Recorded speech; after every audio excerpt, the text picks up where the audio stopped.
Prime minister Imran Khan साहब का कहना है कि जब तक भारत में बीजेपी की गवर्नमेंट है उनसे ना तो कोई बात हो सकती है, लेकिन हाँ न्यूक्लियर वॉर का जरूर खतरा बताया है। उन्होंने कहा है कि एटमी जंग छिड़ सकती है इस रीजन में। और एक तरफ आप अपने सबसे पुराने दुश्मन के बारे में ये कह रहे हैं कि आपके और उसके दरमियान एटमी जंग हो सकती है। एटमी ब्लैकमेलिंग के तौर पर मैंने कोई आदमी कभी दुनिया के अंदर ये तरीका होता है कि जो एटमी मुल्क कभी एटमी जंग की बात करता है? पागल ही कर सकता है जी। Mad man is a mad man. जिस तरह से वो हिटलर की तरह से बातें कर रहा है ये भी, और इसको मैड के अलावा कुछ नहीं कहा जा सकता।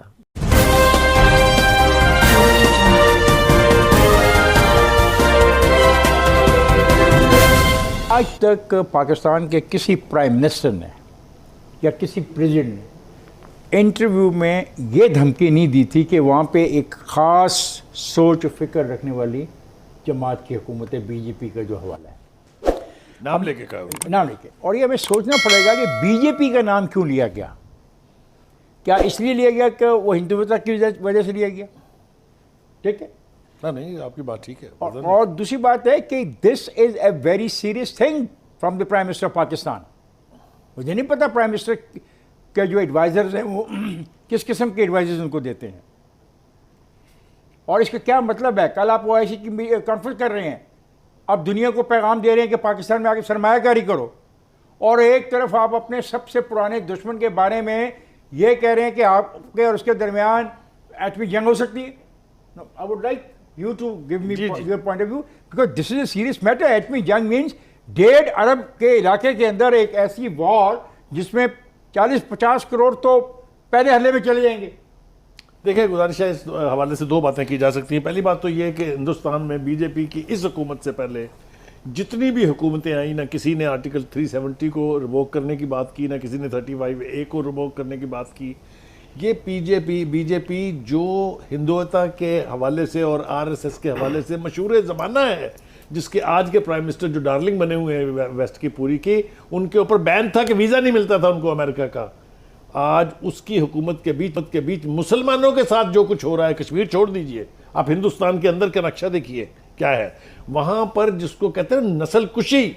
वो कौन सी हॉलोकॉस्ट की बात करते हैं जिसकी बदतरीन मिसालें हमें हिंदुस्तान के अंदर, कश्मीर के अंदर नहीं मिल रही हैं, लेकिन हम चुप हैं इसलिए कि हिंदुस्तान जो है वो ग्रेटर हिंदुस्तान का जो पुराना ख्वाब, एक बुरा भयानक ख्वाब जो उन्होंने उनकी लीडरशिप ने देखा था, उसको पूरा करने के लिए वो मुकम्मल तौर पर एक कैंपेन, एक स्कीम के तहत एंटी मुस्लिम एक्टिविटीज़ में मुलव्वस हैं। यही वजह है मेरे ख्याल से कि इमरान खान साहब ने, उनके पास जो इंटेलिजेंस रिपोर्ट्स हैं, उनके पास जो इंटरनेशनल डॉसियर्स हैं, उसकी बुनियाद पर उन्होंने इंतहाई जिम्मेदारी से, जैसा खान साहब कह रहे थे कि एक प्राइम मिनिस्टर का नाम लेके किसी मुल्क की जमात का कहना कि ये इट कैन लीड, इसकी पॉलिसीज जो हैं, इसकी जो हरकत हैं वो that can lead to a nuclear flash point, ये बिल्कुल फ्लैश पॉइंट नहीं, फ्लैश पॉइंट तो है, बात जंग की गई है कि जंग हो सकती है। उन्होंने जो बात की है फ्लैश पॉइंट तो था, फ्लैश पॉइंट है और रहेगा। इफ्तिखार साहब, उसके पीछे लॉजिकल रीजन है ना।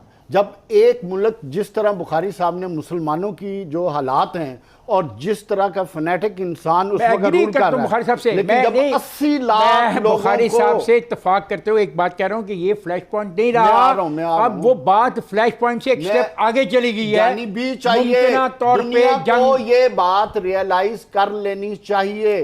पाकिस्तान का एक लॉन्ग स्टैंडिंग व्यू पॉइंट है कश्मीर पे। जब आप 80 लाख लोगों को एक ओपन जेल की शक्ल में रखेंगे, उधर मासूम लोगों को शहीद कर दिया जाएगा और यहां तक कि उनको अपनी मर्जी से दफनाया भी नहीं जा सकता।